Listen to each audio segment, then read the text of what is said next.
Bridget Jones. The year is 2001. I look around me and the Y2K hysteria is officially over.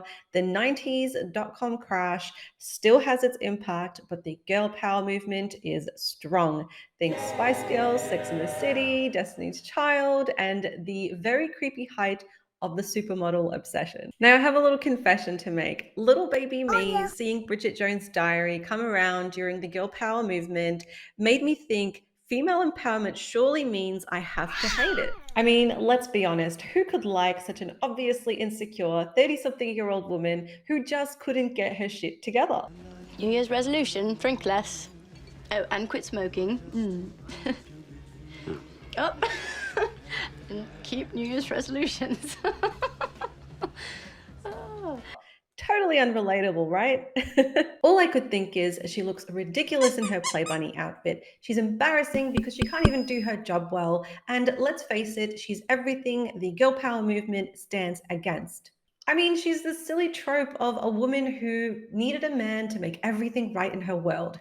How ridiculous. So it's safe to say I hated this movie without ever having watched it. And a few days ago, a song from the soundtrack came up in my playlist, and I thought, with all the wisdom of a now 30-something-year-old woman, I need to watch this. Now, spoiler alert, Bridget Jones is not a masterpiece by any chance, and I don't think it was ever intended to be this literary genius piece of work. It's a funny, lighthearted film that shows a vulnerable and insecure woman navigating a world that promised her power and ultimate happiness. I think Bridget Jones is actually a counter voice to the sugar pop girl power movement that I grew up in. Bridget shows all her flaws, all her ugliness without apology.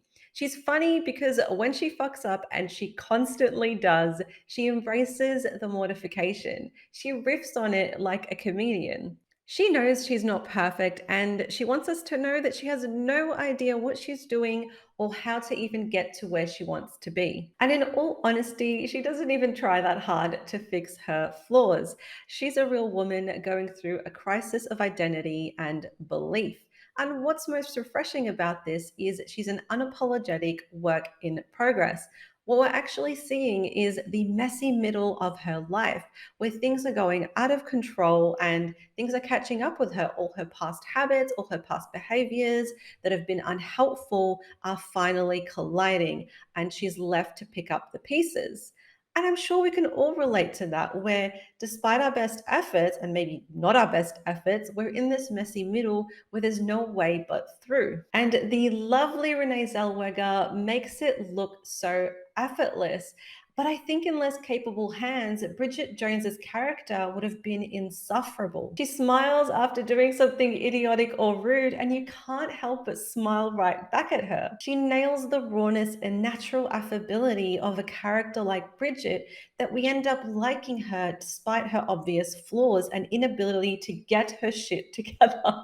And I think the scene that best encapsulates this is when she signs up for this really sleazy TV channel, and she's doing a news update for the first time at a fire station.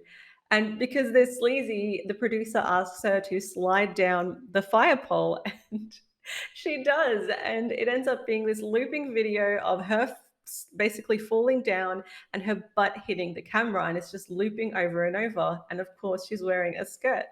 And good old Bridget just takes it on the chin. She doesn't cry about it. She doesn't complain about it. She just gets on with it and kind of laughs at herself. And I think that's how Renee makes her so easily likable, because you're constantly laughing with her, not at her. What also works really well, I think, is the Britishness of the movie. It helps it stay grounded even when it's being ridiculous. The dry humor, the jokes that don't get turned into long bits like Marvel or Outstay Their Welcome, just the realness of every interaction, even when they're dialing up the characters, it somehow stays relatable. All this makes it feel so fresh even after these last 2 decades. And like I said, I always found myself laughing with Bridget and not at her, because she's living her life with this raw and sincere honesty that I never could mock her, even when she was absolutely tarnishing her life. Instead, it felt like I was sitting with a friend and we were laughing together over a coffee about all the foolish and silly things they were doing to sabotage their own life. We both know it has to stop, but the laughter is a part of the medicine.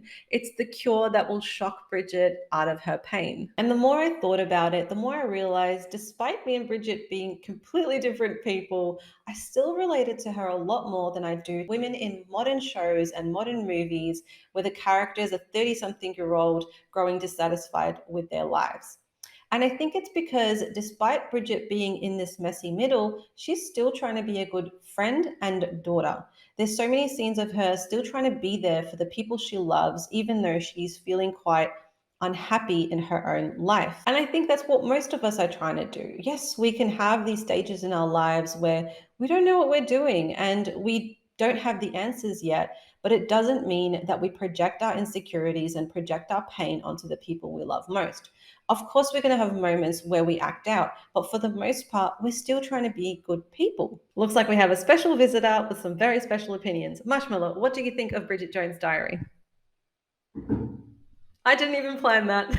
And in all honesty, I'll take Bridget's authenticity and vulnerability over what she wants in her life and what's missing any day over someone pretending they don't need something just so they can feel stronger or more powerful. I'd like to think that we moved on from that era of I don't need a man or I don't need this and that just because a movement tells you that that's what makes you a real woman, man, fill in the blanks here. We're all allowed to be in a messy middle of our life, but really it's up to us to examine what works for us. What are the bits that are in our lives that we want to take forward with us, and what are the missing puzzle pieces that we want to fill in? That's what makes Bridget so relatable and so likable for me, is she's figuring out those bits and puzzle pieces in a very organic way. She's not pretending to be anyone she's not. She's not pretending to be stronger than she is.